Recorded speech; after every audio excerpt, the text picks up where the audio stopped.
Hello साथी नमस्ते। हामी चाहिँ हिजो सब परिवार बोटीचौर घुम्न गएको थियौँ। हामी चाहिँ यता काठमाडौँ कपनदेखि घुम्न गएको थियौँ। अनि हामी यहाँ कपनबाट हिँडेपछि चाहिँ जोरपाटीमा लामा पेट्रोल पम्पमा पेट्रोल हाल्यौँ। पेट्रोल पनि कति महँगो छ थाहा छ हजुरहरूलाई आजभोलि। अब त्यो पनि घुम्न जानु त परिहाल्यो। हामी चाहिँ आज भाइ म बुढो अनि मेरो बाबु अनि भान्जा घुम्न हिँडेको। अनि म चाहिँ भिडियो बनाउँदै हिँडेको थियौँ। ठ्याक्क साखु पुग्यौँ। साखु पुगेपछि चाहिँ हामीले ब्रेकफास्ट गऱ्यौँ। हामीले चाहिँ हिजै प्लान गरेको थियौँ। अनि बाबु र यहाँ बुढोको एउटा फोटो पनि खिचिदिएँ।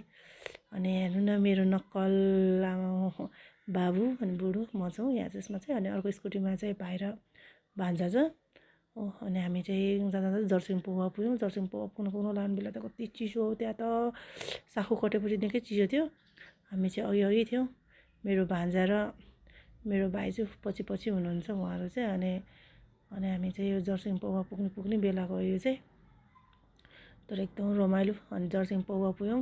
अनि जर्सिङ पौवा पुगेपछि माथिको बाटो गए चाहिँ नाम्ले गाडी पुग्दो रहेछ भने तल लेफ्ट लागेपछि चाहिँ भोटे चौर लाग्ने रहेछ।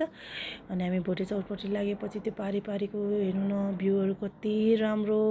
हामी काठमाडौँमा हुर्केर बढेकोलाई चाहिँ यो अलि माथि गएपछि डाँडा काँडा देखेपछि त्यतिकै नै रमाइलो हुने। अनि अलि बादल लागेको भएर होला हिमालहरू चाहिँ खासै देखेको थिएन। जस बाटोहरू धेरै नै राम्रो छ। स्कुटीहरू सजिलैसँग गयो। हाम्रो दुइटै स्कुटीमा गएको हामी। फाइनली हामी चाहिँ पुग्यौँ। म चाहिँ हिँड्न नसकेर हेर्नु न अलिकति उकालो उक्लिनु पर्दो रहेछ बाइकहरू राखेर। कति राम्रो फुल फुलेको। फाइनली हामी चाहिँ बगानमा गएर फोटोहरू खिच्ने भिडियो बनाउने गर्न थाल्यो।